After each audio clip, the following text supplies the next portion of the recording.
Hello दोस्तों, कैसे हैं आप सब। I hope you are doing good. मौज मस्ती चल रही है कि नहीं चल रही, ये बताओ सबसे पहले। मैं फिर आ चुका हूं आपके साथ एक नया लेक्चर लेके, जिसका नाम है रिप्रोडक्शन एनिमल्स। बड़ा इंटरेस्टिंग चैप्टर है, बड़ा ही बेसिक चैप्टर है। तो चलिए शुरू करते हैं। ठीक है। पहला, अच्छा मुझे एक सवाल का जवाब दो पहले आप, सबसे पहले कि आप में से कितने लोगों को पता है कि हम इस दुनिया में आए कैसे। नहीं पता? कोई दिक्कत नहीं है, भैया है, सब बता के जाएगा, टेंशन लेने की जरूरत नहीं है। सबसे पहले हमें जानना पड़ेगा, जैसे कि चैप्टर का नाम है कि रिप्रोडक्शन। रिप्रोडक्शन होता क्या है और रिप्रोडक्शन होता क्यों है। तो रिप्रोडक्शन क्यों होता है, मैं आपको reproduction essential for the continuation of species. Species continuation के लिए, और कहीं ना कहीं आपकी जो जनरेशन है, जैसे मैं अपनी बात करूं, मैं कौशिक हूं, तो वो जनरेशन मेंटेन रहे। मेरे जो बच्चे हैं उसके फिर बच्चे आए, मेरे पोते आए, फिर ऐसे पर समझिए, तो एक कंटिन्यूएशन बना रहे। अगर मैं बोल दूं कि अभी रिप्रोडक्शन सब बंद कर दो, ठीक है, कोई रिप्रोड्यूस नहीं करेगा, कोई बेबीज नहीं देगा, तो दुनिया खत्म हो जाएगी। सच बताऊं तो दुनिया चल नहीं पाएगी। ठीक है, तो इसलिए रिप्रोडक्शन बड़ा जरूरी है। अब रिप्रोडक्शन कैसे होता है, इसके दो प्रोसेस है, सेक्सुअल और एसेक्सुअल। अब व्हाट इज सेक्सुअल रिप्रोडक्शन, हमें ये जानना बहुत इंपॉर्टेंट है। तो सेक्सुअल रिप्रोडक्शन पहले हम पढ़ेंगे, ठीक है, बाद में पढ़ेंगे एसेक्सुअल।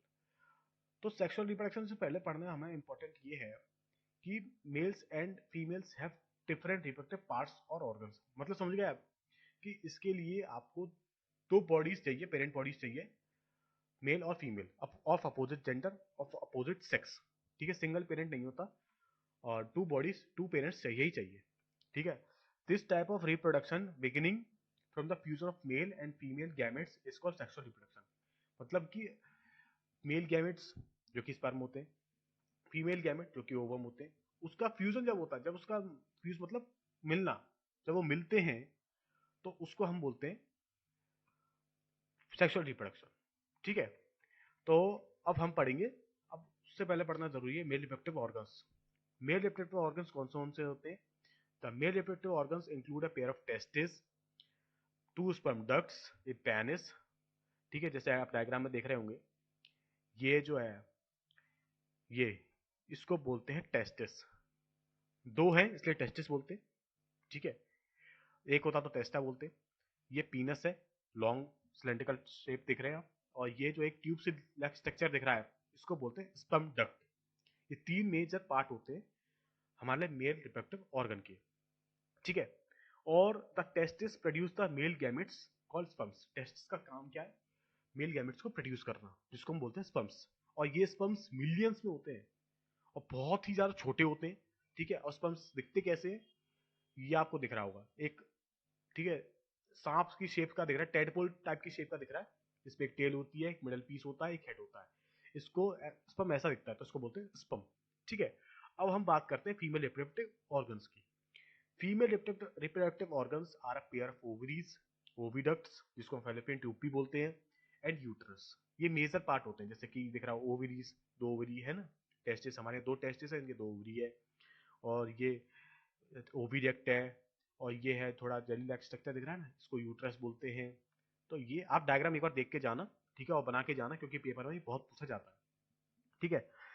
अब सबसे इंपॉर्टेंट बात जो इसमें सबसे मेन लाइन जो लिखी हुई है कहीं ना कहीं, the ovary produces female gametes called ओवा।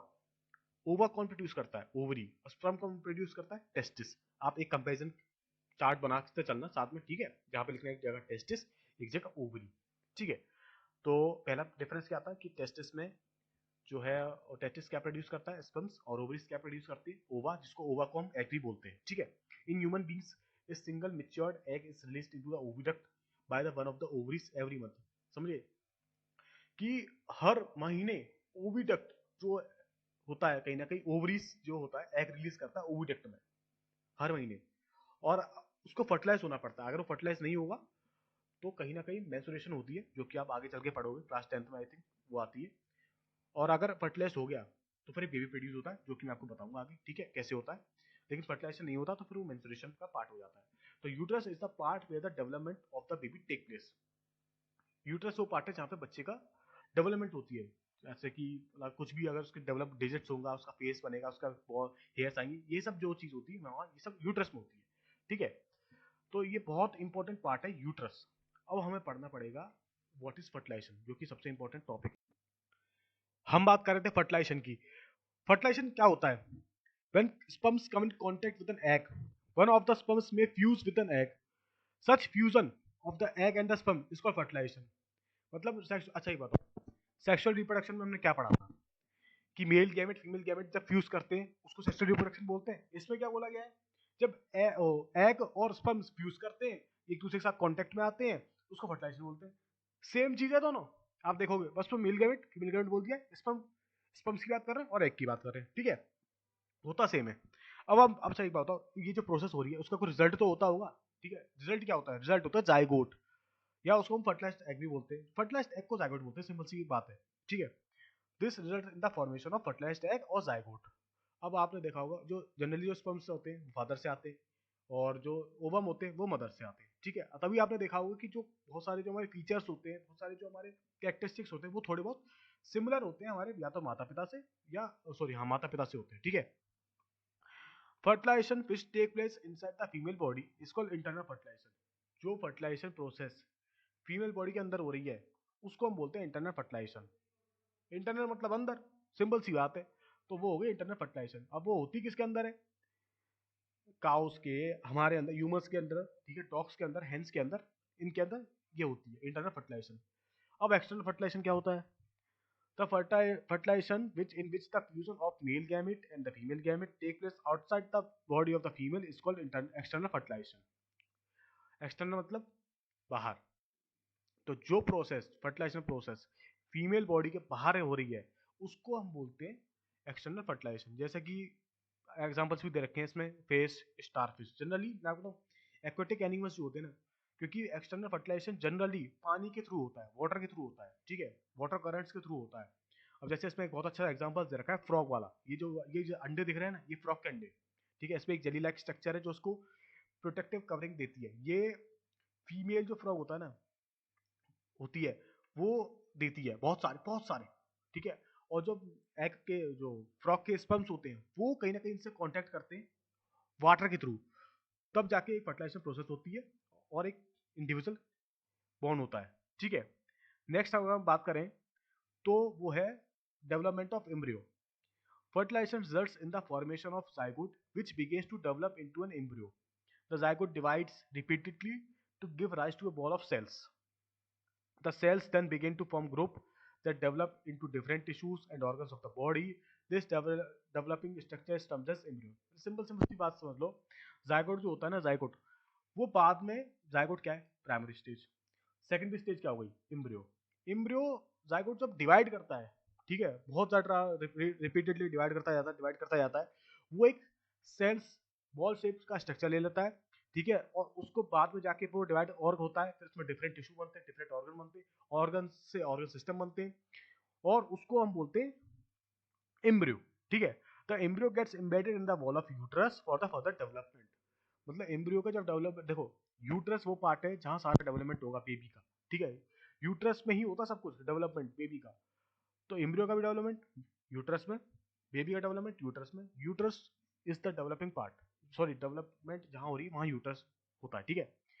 नेक्स्ट हम बात करेंगे तो वो है, अब एक और चीज जैसे मैं बताऊँ, एम्ब्रियो जो होता है ना, वो ये सब पार्ट्स बनाता है हमारी बॉडी के अंदर, हैंड्स, लेग्स, आईज, ये सब यूट्रस के अंदर वो बनाता है, ठीक है। The stage of the embryo in which all the body parts can be identified is called photos. आप कहीं जैसे जाना मेडिकल वेडिकल में, जैसे प्रेग्नेंट वुमेन होती है ना, तो उनको चेक करने के लिए कि उनका बेबी हेल्थी है या नहीं है, तो वो जो स्क्रीन पे आता है जिसमें हमें उसका अच्छा खासा फेस दिखता है, अच्छा खासा उसका आईज दिखते हैं, लेग्स दिखते हैं, तो इसको ना एम्ब्रियो बोलते हैं ना इसको जायगोट बोलते हैं, इसको बोलते हैं फीटस, ठीक है। जब पूरा डेवलप्ड हो जाता है बेबी तो उसको बोलते हैं फीटस। अब इसमें एक चीज दे रखी है, हैन के बारे में दे रखा है जो कि बड़ा इंपॉर्टेंट है पढ़ना उसके बारे में।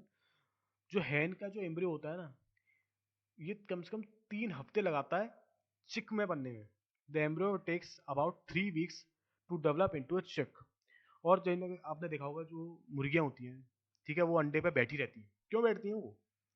ताकि उसको एक प्रोवाइड सफिशिएंट वार्मथ, उसको एक गर्माहट मिल सके, जिससे उनका डेवलपमेंट हो सके। अंदर जो अंडे के अंदर है वो डेवलप हो जाती होती रहती है, और जब वो पूरी तरह डेवलप हो जाती है तो वो अपने अंडे से निकल जाती है, फूट जाती है और जन्म ले लेती है, ठीक है। In animals which undergo external fertilisation development of the embryo takes place outside of the female body. External fertilisation में क्या था कि जो फर्टिलाइजेशन प्रोसेस होती है वो फीमेल बॉडी के बाहर होती है, तो उसका डेवलपमेंट जो होगा एम्ब्रियो का एक्सटर्नल फर्टिलाइजेशन में वो भी फीमेल बॉडी के बाहर ही होगा, अंदर नहीं हो सकता। समझ गए? ठीक है। नेक्स्ट हम बात करते हैं viviparous and oviparous animals. The animals which give birth to young ones are called viviparous animals. Those animals which lay eggs are called oviparous. मतलब हम इंसान है, ठीक है, डॉग्स हो गए, काउस हो गए, ये विविपेरस है क्योंकि ये लोग एक जन्म दे रहे हैं एक पूरे उसको सेम काइंड ऑफ स्पीसीज को, ठीक है। अब सिंपल सी बात मैं बताऊं, डिफरेंस कुछ ज्यादा याद रखने की जरूरत नहीं है। जो यंग वंस को जन्म देते हैं वो विविपेरस होते हैं, और जो अंडे को जन्म देते हैं, अंडे से जिनका बच्चा निकलता है, जैसे फ्रॉग हो गया उसका अंडे से निकलता है, ठीक है, हैंस हो गई उनका अंडे से निकलता है, वो हो गए ओविपेरस। कभी जैसे कंफ्यूजन हो जाए ना कि ये किस में यंग वंस था, किस में अंडा था, किस में एग था, तो ये देखो, ये ओ देख रहे हो, ओ मतलब अंडा, अंडे से तो लगता है ये, तो ओ मतलब अंडा, ऐसे याद रख लो, ओविपेरस अंडा, ओ मतलब अंडा, ठीक है। बहुत सिंपल है, ज्यादा डिफरेंस याद ही नहीं करने का, सिंपल सी बात है। अब मौज मस्ती के साथ पढ़ते हैं, नंबर चाहिए अपने को, नंबर आ जाएगा, ठीक है। अब ये बताओ कि यंग वंस, इसका मतलब फिर अब इसमें एक टॉपिक आता है मेटामॉर्फोसिस, जो कि बड़ा बड़ा ब्रॉड दे रखा है, ठीक है। मैं सिंपल सिंपल सी बात बताना चाहूंगा, the transformation of the larva into an adult through drastic changes is called Metamorphosis. जैसे कि इसमें बहुत अच्छा एग्जांपल दे रखा है फ्रॉग का, ठीक है। अब देखो ये एग्स है, प्राइमरी स्टेज, फिर अर्ली टेडपोल बनता है, फिर लेट टेडपोल बनता है, फिर एडल्ट फ्रॉग बनता है, समझ रहे हो? मतलब इस अंडे को देख के आपको लग रहा है कि इस अंडे में से इतना बड़ा जानवर निकलेगा, भाई मुझे तो नहीं लगा था, ठीक है।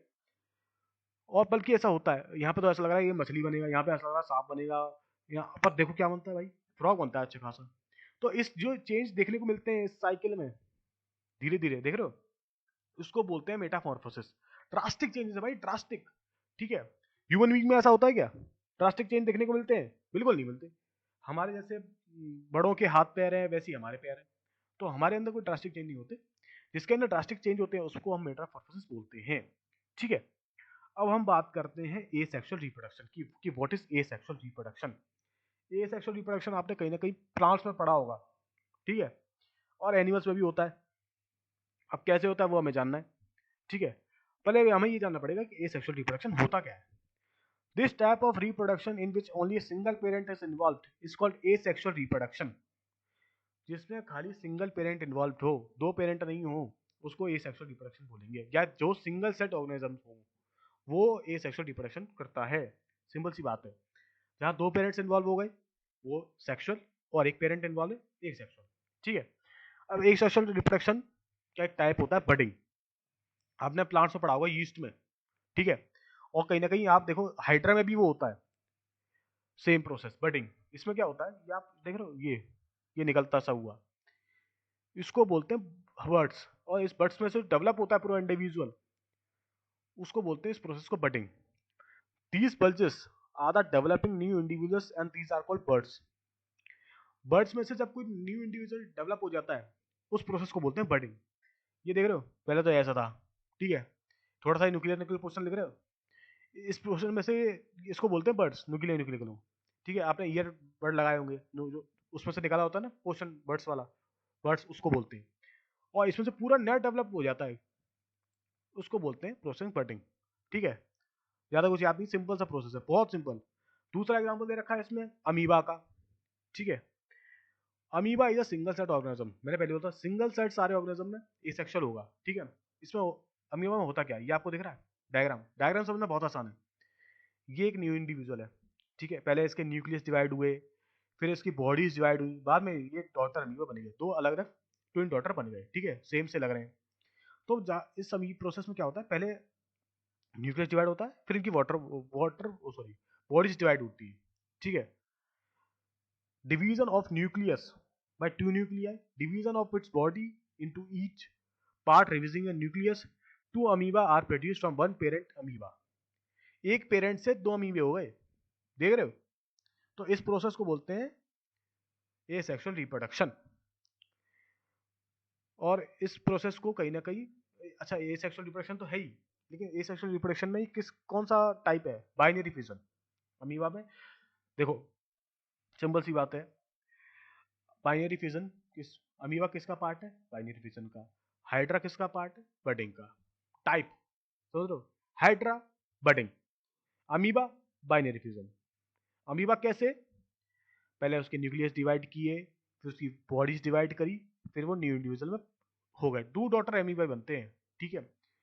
और उसमें बडिंग में बर्ड से न्यू इंडिविजुअल डेवलप होता है, ठीक है। अब हम बात करते हैं, इसमें दे रखा है story of Dolly clone. Clone मतलब कि सेम बिल्कुल उसकी तरह लगे। Cloning is the production of exact copy. Same लगता है भाई एकदम कि भाई पता नहीं पहचान ना पाओ कौन सा रियल है कौन सा कॉपी है, ठीक है। Cloning is the production of exact copy of a cell, any other living part और a complete organisms. Cloning of an animal was successfully performed for the first time by Ivan Wilmot. Ian Wilmut पहले ऐसे थे जिसने सबसे पहले ही process करी थी, perform करी थी। किस पे करी थी? एक शीप थी जिसका नाम इसने रखा था डॉली, ठीक है। तो और ये इसने अकेले नहीं करी थी, इसमें इसके साथ 2-4 लोग भी थे, कलीग्स थे इसके अच्छे खासे। कहाँ पे करी थी? रॉसलिन इंस्टीट्यूट इन एडनबर्ग की, स्कॉटलैंड में जो है, ठीक है। तो इसने सेम एग्जैक्ट कॉपी बनाई थी इसकी, डॉली, देख रहे हो। तो इस जब सेम कॉपी बनती है, अगर मैं जैसे मैं हूं, मेरी सेम कॉपी कोई बना दे, डुप्लीकेट मान लो आप, डुप्लीकेट डुप्लीकेट क्लोन, सिंपल। तो इसी के साथ ये चैप्टर होता है खत्म। बड़ा ही इंटरेस्टिंग वे में, बड़ी आसानी तरीके से चैप्टर पढ़ा दिया मैंने आपको। बहुत ही ज्यादा मुझे लगता है कि इससे बाहर कुछ क्वेश्चन आएगा नहीं। यही देख के चले जाना और यही सुन के चले जाना, मैं गारंटी के साथ कहता हूँ आपका एक भी नंबर नहीं घटेगा। तो इसी के साथ मैं अपनी बात को खत्म करता हूँ, लेक्चर यहीं खत्म होता है। Thank you so much. और कोई भी क्वेरीज हो तो मेरे टेलीग्राम चैनल है, आप उसको ज्वाइन करिए, डिस्क्रिप्शन में दे रखा है, ठीक है। तो तब तक के लिए बाय बाय, मौज मस्ती करते रहो, पढ़ाई करते रहो, ठीक है। राधे राधे।